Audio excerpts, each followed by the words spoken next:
Muy buenos días, buenas tardes y buenas noches. Mi nombre es Brandon Antonio Quintanilla y hoy hablaré de un tema muy interesante y estos son los lactovirus, en especial el virus de la rabia. Siguiendo con esto, hablaremos de mis compañeros de seminario que son Pineda Romero, Maximiliano José, Riveras Flores, Alexis Alejandro y mi persona, Brandon Antonio Quintanilla. Entonces, continuando, tenemos lo que es la descripción de la gente. En la rabia, que es una enfermedad infecciosa aguda que afecta al sistema nervioso central y que lamentablemente casi siempre termina en muerte. Esto debido a sus síntomas y esto causado por el virus de la rabia que generalmente se transmite por lo que son saliva o mordedura de animales infectados como lo que son perros, gatos y murciélagos, ¿no? Entonces, en el caso de los humanos son poco frecuente, la rabia sigue siendo una enfermedad de gran importancia en la salud pública porque es de amplia distribución en los que son animales salvajes y más que todo domésticos. Ahora, siguiendo con esto, tenemos la estructura. El virus pertenece a la familia de Lactobiridae y su forma es muy característica.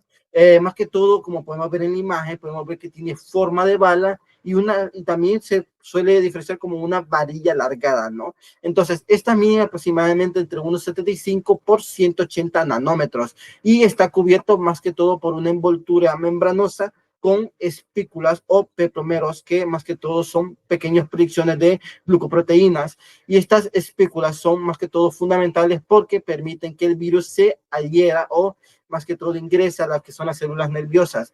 Dentro de esta envoltura se encuentran lo que son los ribonucleótidos que más que todo contienen lo que es el genoma de ARN monocatenario de la polaridad negativa y que varias proteínas importantes como la nucleoproteína N, que más que todo protege la material genético, tenemos la proteína L y la P, que más que todo funciona como polimerasas para que estas se puedan replicar en el ARN, podemos decir. Ahora, en la proteína de la matriz M, que da forma al virus, y más que todo la glucoproteína G, que esencialmente es para su capacidad de infección. Ahora, en la clasificación de estas tenemos que el virus es de la rabia pertenece al género Lysanvirus dentro de la familia de los Lactobiridae. Otros virus como la familia de estas pueden afectar a animales, a plantas o insectos, pero en el virus de la rabia es el único que generalmente es de gran importancia médica, más que todo para el ser humano. Ahora, tenemos lo que es la resistencia de esta, que más que todo es bastante resistente al frío, está pudiendo sobrevivir a semanas a 4 grados Celsius, ¿no? Y en años como a menos 70 grados Celsius, pero es muy sensible al calor, a la luz solar y más que todo a desinfectantes comunes, como por ejemplo, digamos que se destruye en una hora a 50 grados Celsius o con productos como por ejemplo puede ser el éter, el detergente o la dexosilato de sodio. Por eso que es recomendable guardar las muestras en hielo seco y bien selladas. Y también porque eso es importante porque cuando nos piden que lavemos las heridas, nos piden que lo lavemos con jabón. ¿Para qué? Para que ésta se elimine, ¿no? Ahora, siendo con esto tenemos la replicación. En el ciclo de replicación es muy interesante porque en primer lugar el virus se une a la célula nerviosa gracias a sus glucoproteínas que reconocen los receptores como lo de la acetilcolina. Entonces después de esto, estas penetran la célula y liberan su ARN y estas usan una enzima viral que para fabricar su propia proteína. Ahora, finalmente, la nueva partícula viral se ensambla dentro de la célula y esta sale por lo que son la gemación que destruye el tejido de los nervios, ¿no? Ahora, con su susceptibilidad, vamos a ser muy secos, es que todo mamífero de sangre caliente puede infectarse, pero en distintos grados, como más que todo en zorros, en perros, en algunos murciélagos, mapaches, etcétera, ¿no? Entonces, el virus se encuentra más que todo en saliva, en sangre, en la orina y en linfas, aunque dejarlo aclarar de que en roedores suele ser menos notable, ¿no? Esto, ¿no? Entonces, más que todo, nos suelen causar esto, más que todo, síntomas, suele que el virus puede permanecer hasta meses y lo que se convierte en un reservorio más que todo silencioso. Ahora, en sus propiedades antigénicas, más que todo, solo existe un serotipo del virus, aunque se ha identificado variantes que según la especie de la zona geográfica, como por ejemplo, recordemos de la glucoproteína G, ¿no? Es la más importante porque dijimos que determinaba más que todo la capacidad del virus de llegar al cerebro y también otra cosa y es que estimula la producción de anticuerpos protectores y esto es base para las vacunas actuales.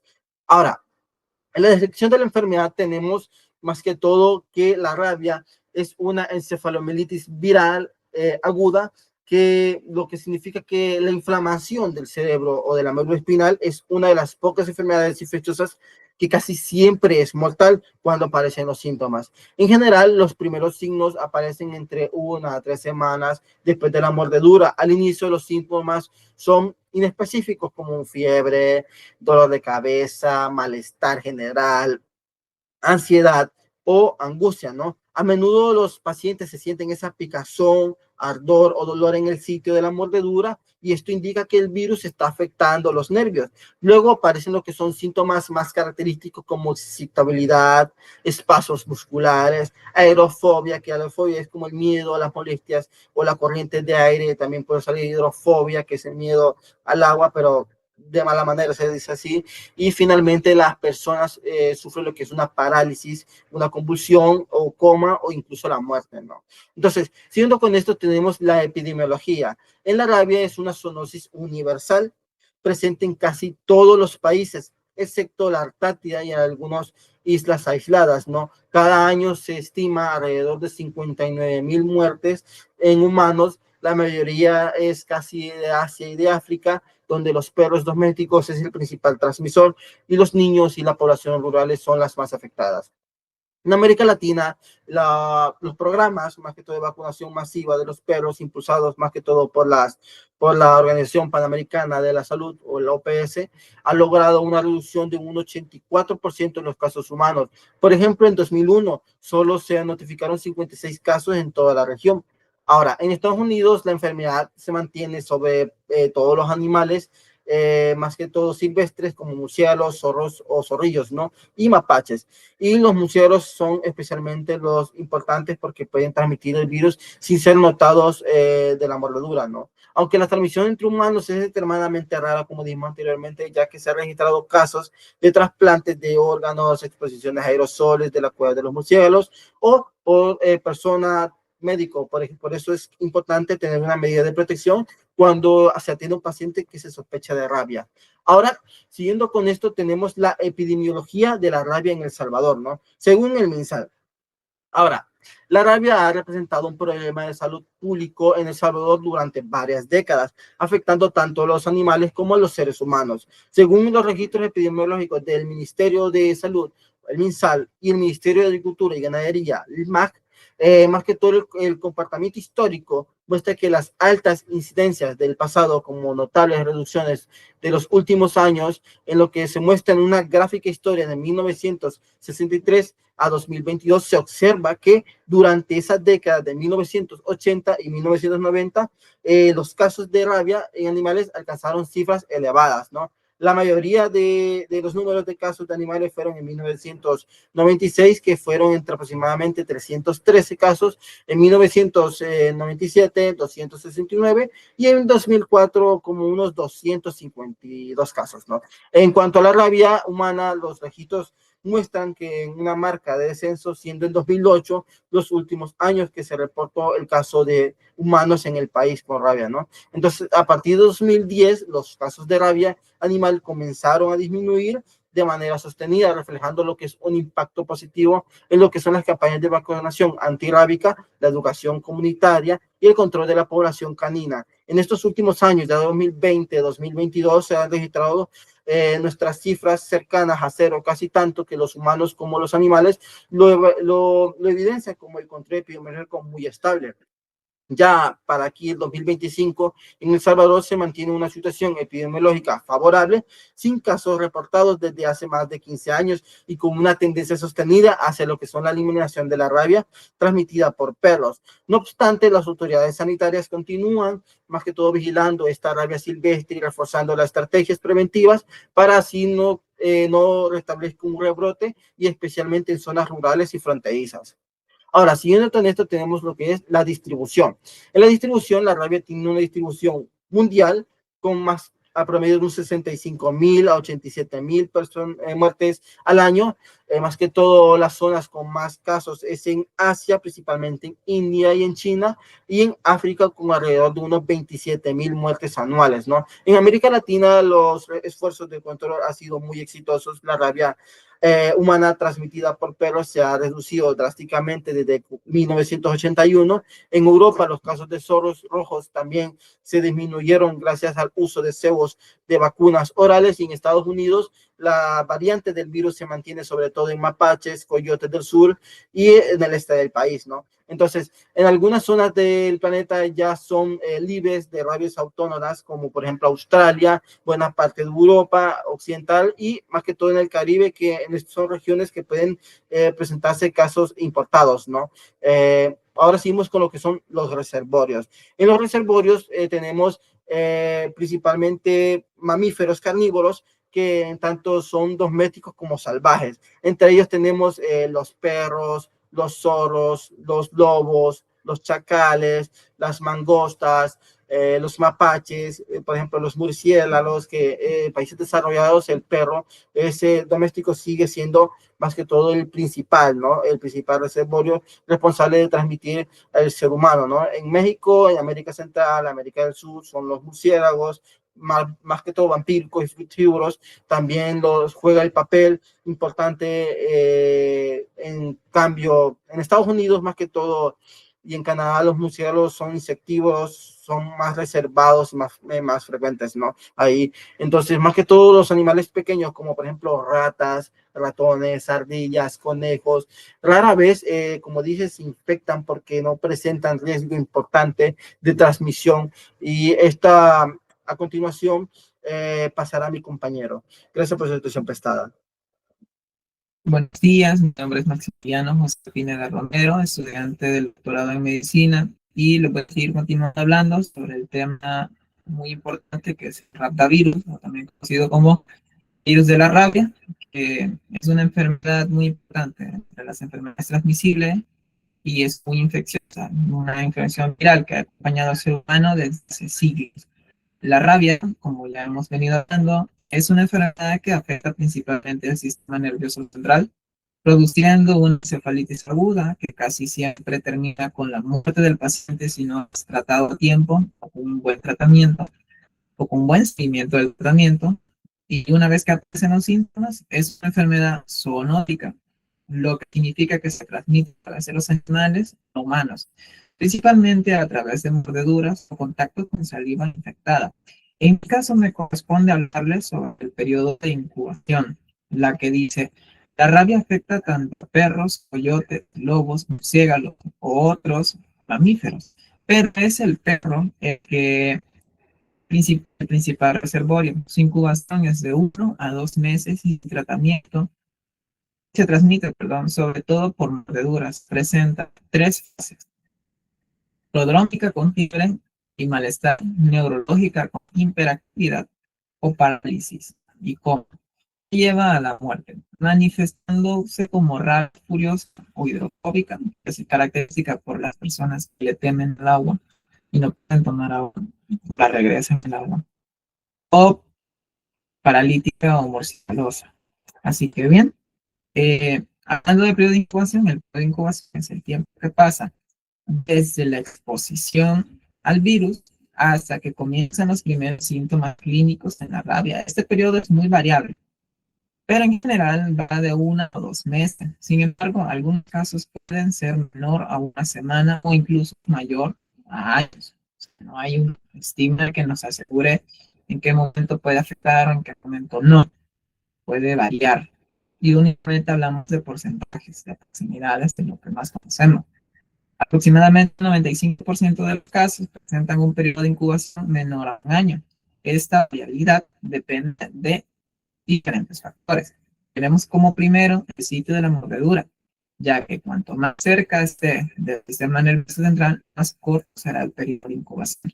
Cuando hablamos de esto, estamos hablando de, ya sea un perro, cuando nos muerde, mayormente nos muerde en las partes inferiores. o superiores, por lo que vamos hablando de antebrazos, piernas, manos, que eso viene siendo al final el sistema nervioso periférico. Significa que si nos muerde un animal que está contagiado con la rabia, el virus tardará mucho más tiempo en hacer su efecto, en presentar sus síntomas, o sea, podemos tener más tiempo para tratarlo, a como sea un animal que nos, por ejemplo, un murciélago que nos llegue a morder en el cuello, en esta área, o en la nuca, o en cualquier parte cerca del sistema nervioso central, que ya sabemos que hablamos de la médula espinal, del cerebro, eh, ahí la mordedura o el efecto que llegan a hacer la rabia se da más instantáneo, más rápido, porque se tendrá un camino más fácil, pongamos, a llegar a su órgano diana o destino. El segundo será la cantidad del virus inoculado. Cuando hablamos de esto, como dijimos que la salida contagiosa es es un efecto, una, sí, un efecto de por cual nos podemos llegar a contagiar de rabia o del rabivirus. Y esto es porque en una mordida, tanto el virus que esté concentrado en la saliva del animal que nos muerda, así puede ser tanto la gran contaminación que podemos llegar a tener o a ser diferente a una pequeña contaminación, y el animal no tiene tanta de este virus concentrado en su saliva. Y por último y tercero, tenemos a las personas o pacientes que están con un estado inmunológico bajo o inmunodeprimido. Cuando hablamos de este tipo de personas, hablamos de personas como personas con VIH, personas con azúcar, diabetes, personas que están teniendo algún tipo de tratamiento como la quimioterapia, cuando hay un tema oncológico, o personas con enfermedad renal. Estas personas mayormente van a tener un sistema inmunológico bajo, por lo que la forma, por así decirlo, el contagiarse o de la infección, expandirse, será mucho más fácil. Así que la rabia se asocia casi siempre a la mordedura de un animal rabioso. Aunque también hay documentos o casos menos comunes por las medidas de heridas abiertas, arañazos, inhalaciones de aerosoles contaminados o transparentes o trasplantes de córnea de donantes infectados. Eh, en cuanto a mordidas, se ha observado que está más alta en las mordeduras en la cabeza y en la cara, por lo que les decía sobre eh, la cercanía que tiene el sistema nervioso central, a diferencia de una mordida en una pierna que se acerca más al sistema nervioso periférico. Y esto hace alcanzando un 40 o un 80% de letalidad o intermedia en manos y brazos, entre un 15% a un 40%, y mucho menor en las extremidades inferiores, cuando hay ropa que cubre la zona, siendo el menor del 5%. Hablamos mucho de cuando hay ropa también como un factor que puede llegar a cambiar o ayudar o a afectar, porque es muy diferente una persona que tenga un pantalón puesto, por ejemplo, y el animal nos muerde, el animal contagiado, pues una gran parte de la saliva, de la rabia, la concentración del virus que este puede tener en su saliva, una gran parte se va a quedar en la tela. No es lo mismo a que nos muerda un animal infectado con la pierna expuesta a un animal que nos muerda con alguna prenda o algo que nos proteja un poco más la piel. En los países desarrollados, el perro doméstico sigue siendo el principal transmisor. Sin embargo, también existen reservorios silvestres como los zorros, los coyotes, los lobos, las mangostas, las mofetas, los mapaches, los murciélagos en América Central y del Sur. Incluso los murciélagos vampiros pueden transmitir el virus a humanos y ganados. Como les decía, si un murciélago viene y te pica el cuello, es un problema si el animal está infectado. Y eso sería la parte del periodo de incubación. Eh, Siguiendo con la exposición, tenemos el periodo de transmisibilidad, que dice que en perros y gatos el virus se excreta de 3 a 7 días antes de los signos clínicos y durante toda la enfermedad. En cepas etiopoides se han observado excreciones de hasta 14 días antes de los síntomas. Los murciélagos pueden excretar el virus hasta 12 días antes de la enfermedad y las mosquetas entre 8 y 18 días antes de morir por el virus. Así que el periodo de transmisibilidad indica el tiempo durante el cual el animal infectado puede contagiar a otros animales. Como acabamos de ver, hay diferentes intervalos de tiempo entre cada animal, dependiendo entre el tamaño, peso y la salud que tenga el animal, claramente. Puede llegar a durar más, durar menos. O sea, no significa que porque un perro se enferme el día de hoy y al mismo tiempo se infecte un murciélago, al mismo tiempo va a tener sus mismos síntomas, o al mismo tiempo él va a tener su periodo de transmisibilidad como el perro o el murciélago, va a ser un valor diferente. En el caso de los perros y gatos, el virus se encuentra en la saliva de 3 a 7 días antes de que aparezcan los signos clínicos y se manifiesten durante toda la enfermedad. Esto es muy importante saberlo porque cuando hablamos de manifestaciones clínicas son cuando empezamos a ver, por ejemplo, el espumeo en los animales que están infectados. Es eh, una alarma para saber que ese animal tiene rabia, ese animal es infectado. Pero no obstante, el animal puede ya estar infectado y no mostrar ningún síntoma. Y aquí es cuando nosotros mayormente podemos llegar a confiarnos, ¿no?, de que nuestro animalito, nuestra mascota, como dice que mayormente son perros domésticos, nuestro perrito nos muerde por accidente porque estaba jugando y nosotros pues, no creemos que pueda estar infectado porque no muestra ningún síntoma. No obstante, sí está infectado. Y ahí donde nos viene a provocar una complicación, ya que nos confiamos muchas veces y no buscamos atención médica. Y cuando venimos a empezar a sentirnos mal, cuando empezamos a hacer efecto, ya muchas veces es tarde. Así que es muy importante saber el periodo de transmisibilidad por ese punto. En algunas cepas, como la rabia etíope, en perro se ha observado un periodo de excreción aún más prolongada, llegando hasta los 14 días antes de los síntomas. Los murciélagos pueden excretar el virus hasta 12 días antes de la enfermedad y las mofetas 18 días, que es lo que él está diciendo, antes de morir. Esto demuestra que los animales pueden ser contagiosos antes de mostrar los síntomas. Por eso es importante todo este apartado de conocer el periodo de transmisibilidad. Siguiendo tenemos la susceptibilidad, que todos los mamíferos son susceptibles a la rabia en distinto grado. Dependiendo de la cepa del virus, no son más resistentes que muchas especies animales. En un estudio de Irán, el 40% de las personas mordidas por animales con rabia y sin tratamiento desarrollan la enfermedad. Entonces, queremos decir que en cuanto a la susceptibilidad, todos los mamíferos pueden infectarse con el virus de la rabia, aunque no todos reaccionen igual. Algunas especies son más vulnerables que otras, como les explicaba, dependiendo de la raza, dependiendo del tamaño, del peso, va a actuar o va a ser la infección de diferente magnitud. Por ejemplo, los humanos son relativamente más resistentes a la infección que varía en la especie animal. Aún así, la rabia sigue siendo una amenaza. Un estudio en Irán mostró que las personas mordidas por los animales confirmados con rabia, que no reciben tratamiento, alrededor del 40% llegó a desarrollar la enfermedad, lo que refleja que hay alta peligrosidad del virus y la necesidad de actuar rápido ante cualquier posición o mordida, exposición o mordida que llegamos a sufrir. Comúnmente, si tenemos una herida abierta, como decíamos antes, si tenemos una herida, hay que cuidarnos bastante porque nuestro animalito puede llegar y nos lanza herida y nosotros, como el perro, presenta los síntomas 14 días después, pero él ya puede estar con un periodo de transmisibilidad, no nos vamos a dar cuenta. Por eso es mejor actuar en el momento y no esperar si nada así. Así que bueno, continuando, tenemos la patogenia. La patogenia nos explica cómo el virus entra al cuerpo y causa sus efectos o causa su daño.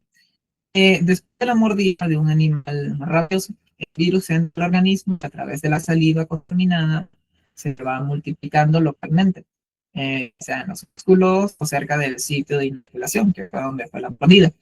El virus tiene una afinidad por los receptores nicotínicos y acetilcolina. Están ubicados en las uniones neuronales una vez el virus se ha adherido al los nervios periféricos como la vía de transporte hacia la espina y el cerebro, moviéndose mediante el transporte óptico retrógrado rápido a una velocidad aproximadamente de 250 milímetros por día. Cuando llega al sistema nervioso central, el virus se disemina rápidamente a través de las conexiones neuronales hacia el cerebro, el tallo encefálico y finalmente a los órganos como las glándulas salivales, el corazón y las glándulas suprarrenales y la piel. Esto explica por qué el virus eh, puede encontrarse con la saliva, perdón, cómo el virus puede encontrarse en la saliva de los animales nerviosos, porque a una de las partes o de los órganos blancos que se viene a afectar viene siendo las glándulas salivales. Porque al final del día es como, por ejemplo, un hongo siempre va a necesitar reproducirse, volver a contagiar a otro organismo, como son el tipo de las esporas. Pues aquí con el tema del virus, lo que él hace es infectar lo que vienen siendo las glándulas salivales, así si en el caso de los animales, porque en el caso de los animales una vez muerde, el virus se transporta a un nuevo huésped y así sucesivamente se va su periodo de vida. Y bien, el sistema nervioso, el virus no destruye completamente las neuronas, sino que altera su funcionamiento, provocando disfunción neuronal. En los estudios histológicos se observa inflamación leve con infiltraciones de las células monocelulares y nódulos de la microglía, llamados nódulos bebales. El hallazgo característico de los cuerpos de Negri, que son inclusiones citoplasmáticas eosinofilas compuestos por proteínas virales y RNA localizados en las neuronas, el hipocampo y el cerebro. Su presencia se diagnostica, aunque no siempre se detecta todos los casos. La gravedad de la rabia no se debe a la destrucción masiva del tejido nervioso, sino al funcionamiento correcto de las neuronas, lo que lleva a los síntomas neurológicos característicos y finalmente a la muerte. Y eso dependiendo de qué tipo de rabia sea también la que tenemos, que más adelante la vamos a empezar a ver con el diagnóstico comparado, pero sí, de diferente manera cómo puede afectarnos una rabia u otra, porque actúa en el sistema nervioso central. Así que, continuando, tenemos el cuadro clínico. Este cuadro ha sido tomado de Harrison. Prácticamente aquí podemos aclarar generalidades, lo que se explica en las bibliografías, pero también se explica el cuadro clínico de la rabia aquí en nuestro país. Aquí es de parte del mental, para conocer tanto signos y síntomas y la duración tópica. Así que según Harrison nos muestra los diferentes tipos de fase y diferentes tipos de rabia que podemos llegar a encontrar. Tenemos el periodo de incubación que va a ser de 20 a 90 días y no vamos a encontrar ningún tipo de síntomas, a diferencia del pródromo, que son de 2 a 10 días y podemos llegar a sentir malestar general, fiebre, anorexia, náusea, vómito, parestesia, dolor o prurito en el sitio inoculado o lesionado, que sería prácticamente picazón en herida, donde ya sea el animal mordido, no hayamos llegado a infectar. Luego tenemos las enfermedades neurológicas agudas, como le dije, la rabia como tal, hay dos tipos de rabia. Una viene siendo el tipo encefálica y la otra viene siendo la tipo paralítica, que se lo hará más adelante, pero sí, en términos generales, la encefálica es la más común, que es del 80%, tarda 2 a 7 días en la duración típica, y la ansiedad, y provoca ansiedad, agitación, hiperactividad, comportamientos anormales, alucinaciones, disfunción del sistema autónomo y hidrofobia. El síntoma más conocido de lo que viene siendo la rabia encefálica viene siendo la hidrofobia, que son aquellos pacientes que aunque tengan sed, quieran tomar agua, no pueden porque regresan. Es por eso que se conoce como hidrofobia, personas que le tienen miedo al agua. Y luego tenemos el tipo paralítico, que es del 20%. Esta tiene una durabilidad de 2 a 3 días. y nos va a presentar un cuadro de parálisis flácida en las extremidades que evoluciona y llega a la cuadripasia o parálisis facial. Y por último tenemos el coma y la muerte. Eso dura de 0 a 14 días, dependiendo por los factores anteriores que les contaba, los 3 factores, ya sea por lugar de infección, si eres un inmunodeprimido o el nivel de inoculación o concentración que tenía la montura. Así que profundizando un poco más del cuadro clínico, podemos hablar sobre la fase neurológica aguda, que en esta etapa se manifiestan los signos más graves y característicos. Existen formas principales como la rabia furiosa o encefálica y la rabia paralítica. La rabia furiosa se presenta en el 80% de los casos, que es la más común, la encefálica. Caracteriza por episodios de hiperactividad, confusión, alucinaciones, conducta agresiva y convulsiones. Además, presenta los signos clásicos de hidrofobia y aerofobia, como les explicaba. Y la hidrofobia consiste en los espasmos involuntarios y dolorosos de la garganta y el diafragma al intentar beber agua. Y la aerofobia es una reacción similar, pero provocada por corrientes de aire. También puede haber una hipersalivación, piloerección y arritmias cardíacas debido a la alteración en el sistema nervioso autónomo.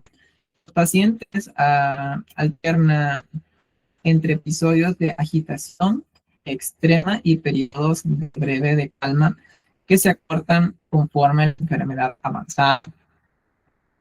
Por otro lado, la rabia paralítica ocurre alrededor del 20% de los casos, menos común, y se caracteriza por una debilidad muscular flácida que comienza desde la zona de la mordedura y se extiende al resto del cuerpo, llegando a producir cuadripresia, como lo habíamos hablado, y afectar a los miembros de los músculos respiratorios.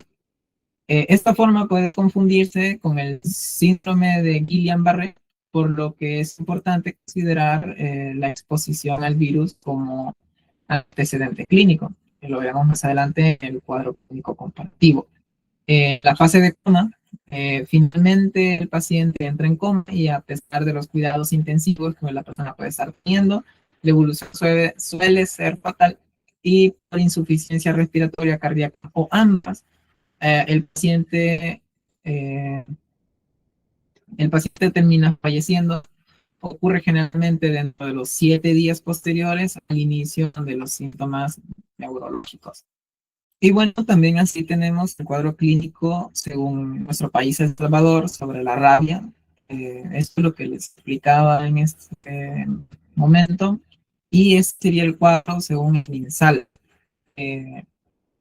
Tenemos las fases también, la duración típica y signos y síntomas, según los parámetros que nosotros tenemos como El Salvador MinSal.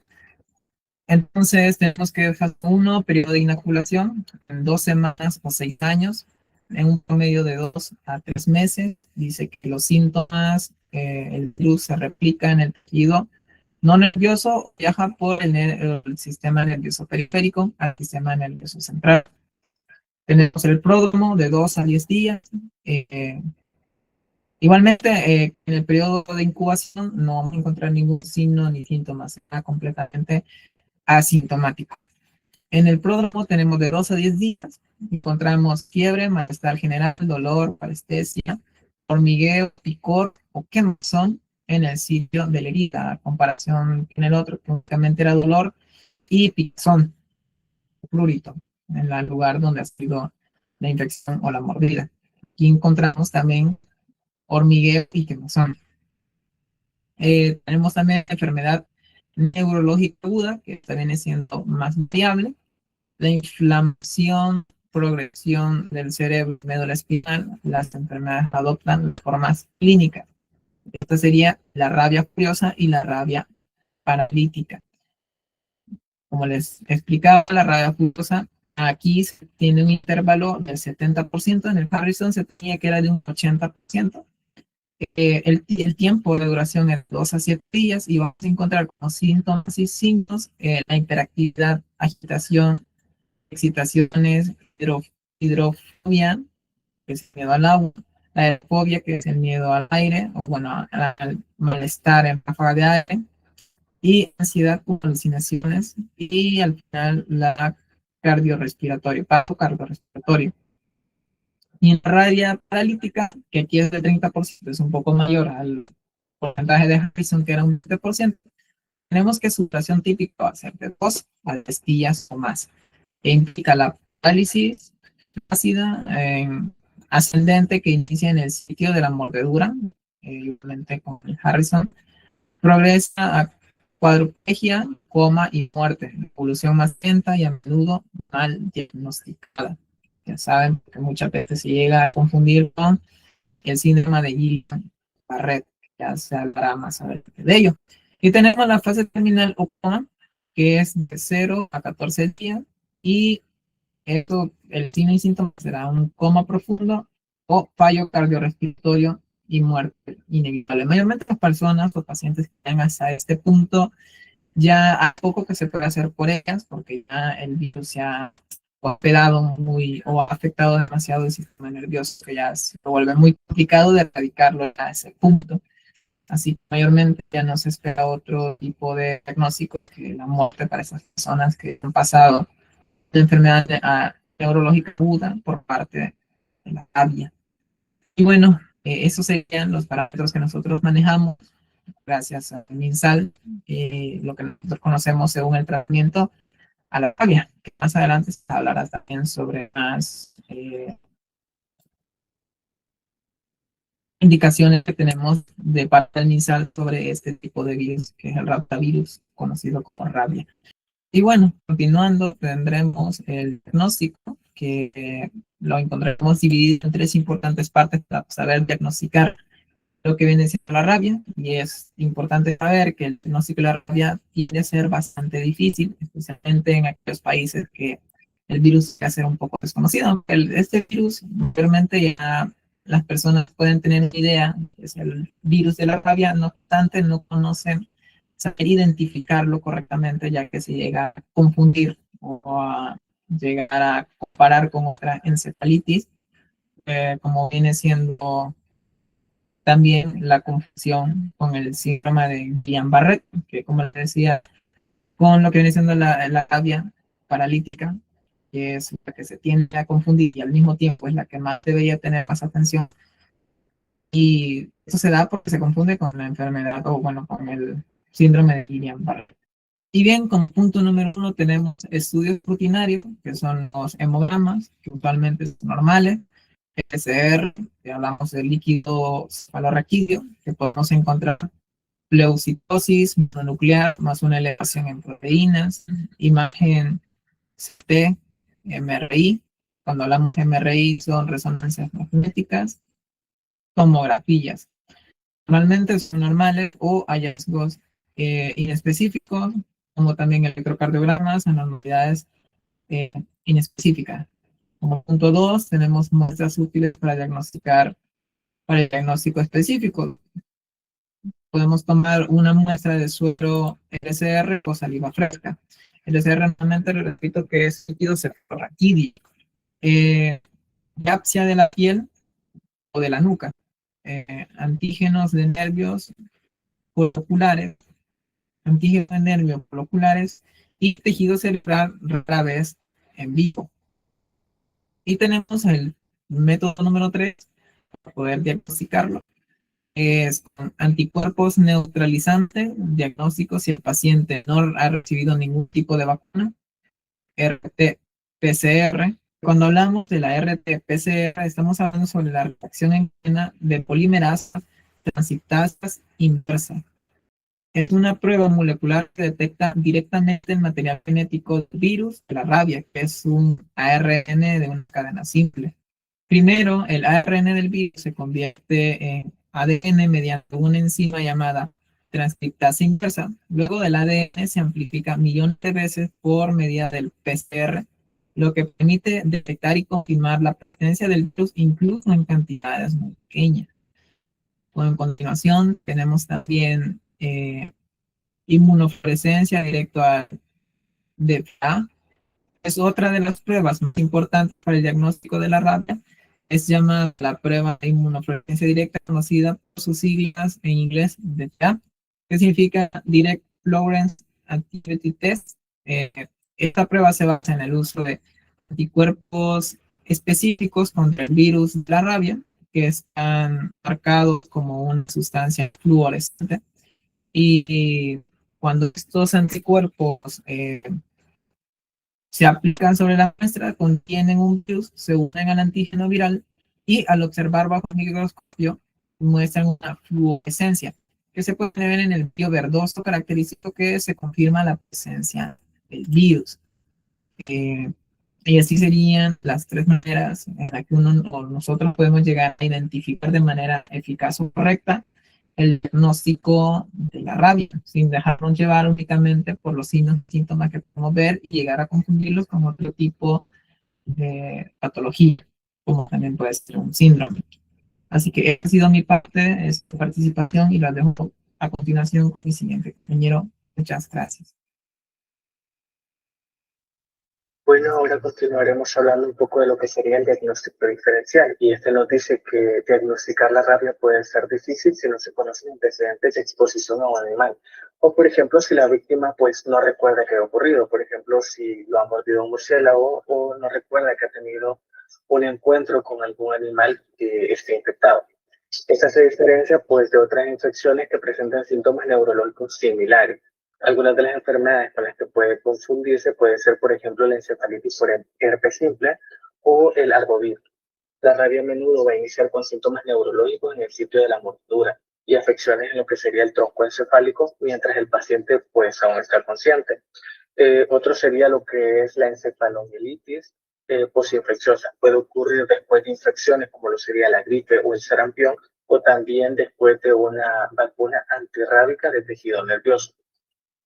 Por último, tenemos lo que sería la histeria por rabia. En sí, esta no es una afección, bueno, sí es una afección, pero no es como una enfermedad que tenga el paciente, sino que es una respuesta psicológica al miedo a la enfermedad. Se caracteriza por una incubación un poco más breve, agresividad y una evolución larga con recuperación. Y esto es lo que la diferencia de una rabia real. En esta parte, pues lo que tenemos que entender es que el diagnóstico diferencial lo que va a buscar es distinguir la rabia de otras enfermedades con síntomas que sean similares. En el caso, como lo mencionamos anteriormente, tenemos la encefalitis herpética o por arbovirus. En este caso, los síntomas también afectan el cerebro, pero la rabia suele comenzar en el sitio de la mordedura. Además que la rabia sí afecta el sistema nervioso, pero no genera un daño en sí a lo que serían las neuronas, sino que genera una hiperexcitación de las neuronas y esta a su vez genera un daño en sí en el sistema nervioso central. Y luego tenemos lo que sería la encefalomielitis postinfecciosa. Como lo dijimos anteriormente, aparece después de infecciones, otras una vacunación. Entonces, por eso se requiere una historia clínica que sea bastante detallada y pruebas de laboratorio específicas. ¿Para qué? Para poder nosotros descartar cada una de estas afecciones. Luego tenemos lo que sería un cuadro comparativo entre estas afecciones con la rabia, ya sea paralítica o rabia encefálica. El diagnóstico diferencial, vamos a identificar tanto la rabia encefálica con tétano, que es con las que compartes la mayor parte de sus signos y síntomas, y también tenemos la rabia paralítica, que la podemos comparar con el Guillain-Barré. En cuanto a las características con las cuales los vamos a comparar, tenemos lo que sería el agente etiológico, periodo de incubación, signos y síntomas, la patogenia de cada una y la mortalidad. Comenzamos con identificar las características entre la rabia encefálica y tétanos. Tenemos que el agente etiológico en el caso de la rabia va a ser el raptovirus, en el caso del tétano sería el Crastridium tetani. El periodo de incubación aquí sí puede variar bastante. ¿Por qué? Porque la rabia encefálica puede tener un periodo de incubación de 20 a 90 días y este puede ser pues días más o días menos o incluso puede variar muchos años. En el caso del tétano, pues sería de 3 a 21 días tras la exposición. En el caso de los signos y síntomas, vamos a tener en la fiebre encefálica, en la rabia encefálica, perdón, fiebre, malestar general, hidrofobia, espasmos musculares y hiperactividad. Estos últimos tres pues van a ser como los signos más notorios en la rabia. Luego en el tétano tenemos que tendrá rigidez muscular, espasmos y también esa dificultad para abrir la boca, dificultad para respirar, y estos espasmos que mencionamos pueden llegar a ser bastante dolorosos. En el caso de la patogenia, el virus de la rabia va a ingresar por lo que es la mordedura, viaja al sistema nervioso periférico hasta llegar al sistema nervioso central, viaja por los nervios periféricos hasta llegar al sistema nervioso central, provocando lo que es una encefalitis severa con hiperactividad neuronal y disfunción en el sistema nervioso autónomo. Ya en el caso de lo que sería el tétano, la toxicidad que es cetanospasmina bloquea lo que es la liberación de neurotransmisores inhibitorios en el sistema nervioso central, lo que provoca contracciones musculares incontroladas. Esto es bastante similar y lo podemos correlacionar, y por eso es que necesitamos muchas veces pruebas de laboratorio para descartar cada una de estas dependiendo la infección que vayamos a tratar. En el caso de la mortalidad en la rabia encefálica es bastante alta si no llegamos a tener un tratamiento, casi siempre es fatal. ¿Por qué? Porque cuando el paciente llega a presentar los primeros síntomas, podemos identificar este punto como un punto sin retorno, donde los síntomas solo van a seguir empeorando y ya no podemos hacer algo para contrarrestarlo. Incluso, aunque administremos el tratamiento ambulatorio, aunque administremos suero antirrábico o la vacuna antirrábica. En el caso del tétano, pues sin tratamiento puede ser del 10 al 70% letal, especialmente en casos graves y sin acceso a atención médica oportuna. Son algunas de las características con las cuales podemos identificar cada una. Ahora, en el caso de la rabia paralítica, esta pues ya no genera un daño en sí en el sistema nervioso central, sino que es un poco más periférico. En el caso del agente etiológico tenemos lo que es el ratovirus. Y lo podemos comparar con el síndrome del Guillain-Barré, que el agente etiológico va a ser el Campylobacter cytomegalovirus, el Mycoplasma haemophilus. El periodo de incubación pues, va a ser similar al anterior en el caso de la rabia, y en el síndrome del Guillain-Barré va a ser de 1 a 4 semanas después de la infección o por alguna vacuna. En el caso de signos y síntomas, aquí es donde sí lo podemos correlacionar. En el caso de la rabia paralítica, vamos a tener fiebre, malestar general, parálisis flácida progresiva, dolor en el sitio de la mordedura.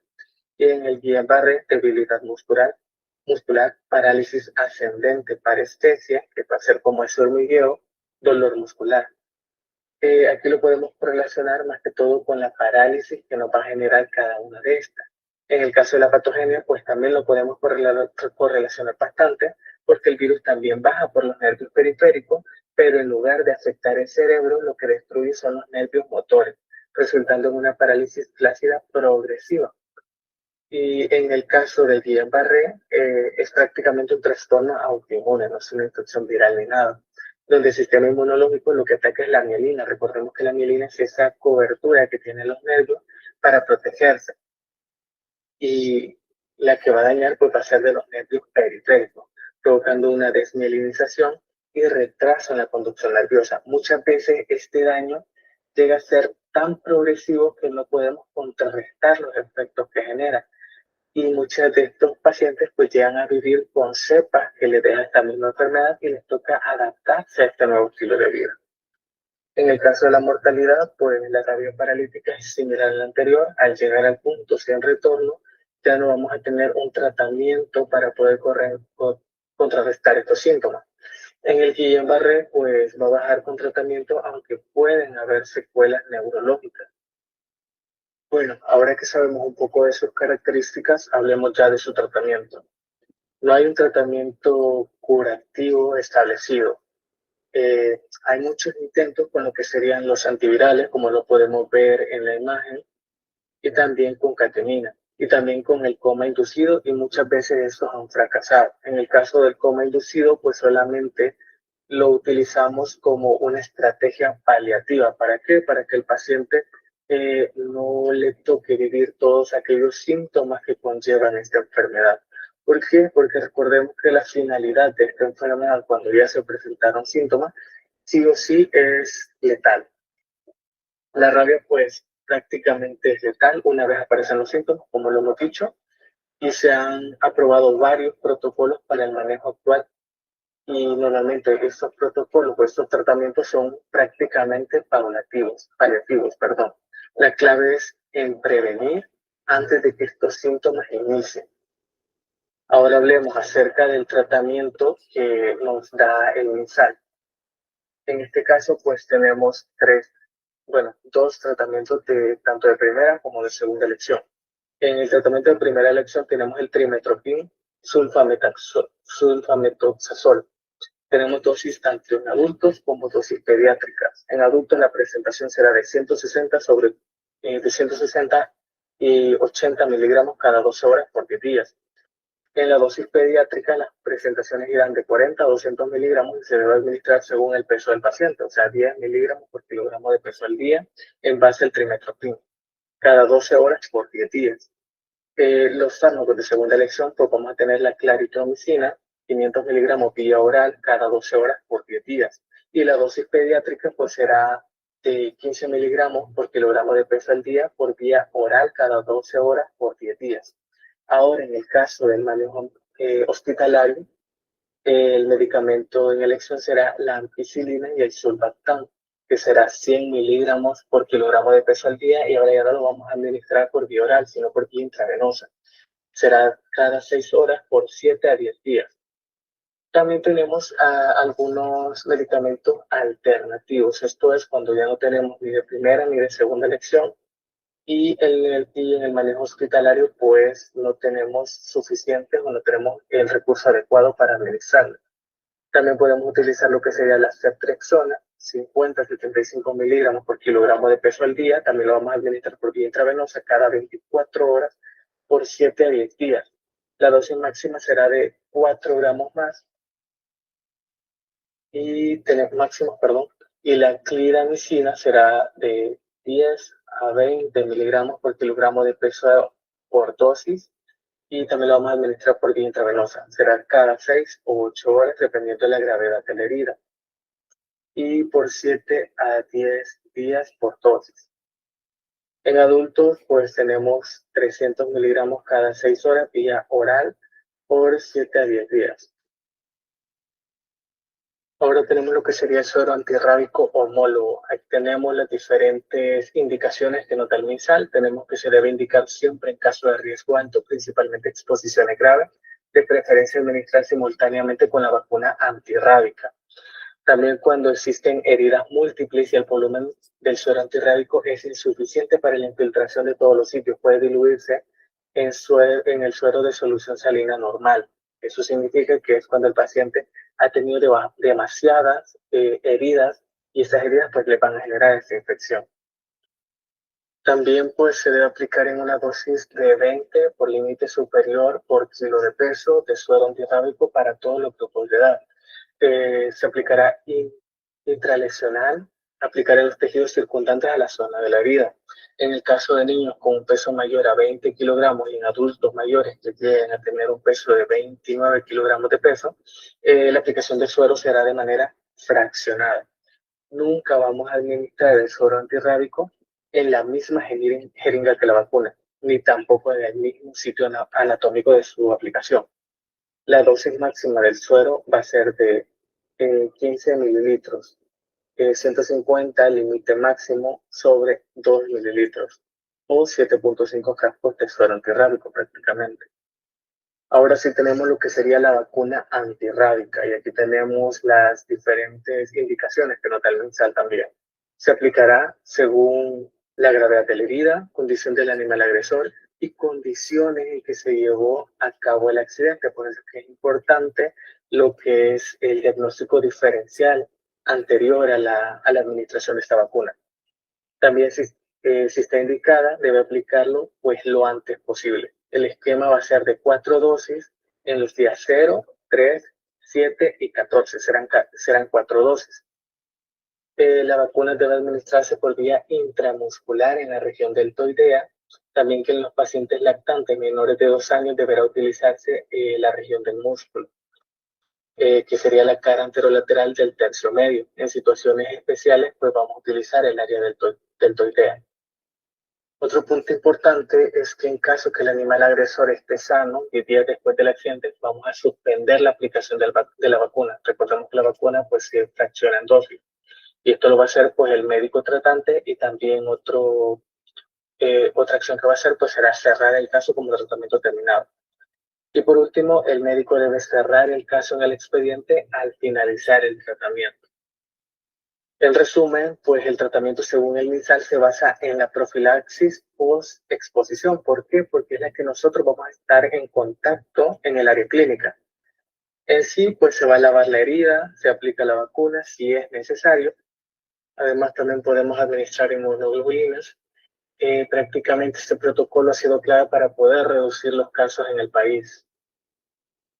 Ahora hablemos un poco acerca de sus complicaciones, y para ser un poco breve, pues podemos mencionar lo que sería la retinopatía, las alteraciones hídricas, como lo sería el síndrome de la secreción inapropiada de la hormona antidiurética, o también la diabetes insípida.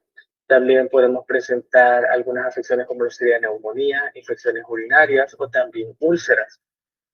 Estas complicaciones prácticamente surgen por un daño neurológico y también por cuidados intensivos que son bastante prolongados. En esta, pues, como lo hemos mencionado, se incluyen alteraciones visuales, infecciones y también pueden llegar a generarse úlceras. Esto lo único que nos demuestra es la gravedad del cuadro clínico que llega a presentar esta enfermedad. Bueno, ahora mencionemos un poco acerca del pronóstico. En este podemos ver 3 apartados, y para ser un poco más puntuales, en el primer apartado, lo que nos menciona es que esta enfermedad puede evitarse con profilaxis post-infección. En el segundo, pues nos menciona un dato bastante interesante, donde nos dice que solo se ha documentado un sobreviviente sin la administración de la vacuna. Y por último, que es un dato de los más importantes y de los que debemos de saber, es que la rabia casi siempre es letal. El pronóstico en sí para esta enfermedad es bastante sombrío. ¿Por qué? Porque la muerte casi siempre es inevitable una vez que se presentan los síntomas. Recordemos que cuando se presenten estos síntomas es cuando llegamos al punto sin retorno, por así decirlo. Y solo la prevención post-exposición es realmente efectiva, y es la cual nosotros vamos a administrar cuando lleguemos al área clínica. Por último, pues mencionamos lo que sería la prevención y el control. En el caso de la prevención, mencioné que la profilaxis post-exposición debe ser inmediata, y debemos de identificar si nuestro paciente, pues sí es crucial que le administremos, por ejemplo, ya sea un tratamiento ambulatorio, o el suero antirrábico, o la vacuna antirrábica, o alguna combinación entre la vacuna antirrábica y también el suero antirrábico.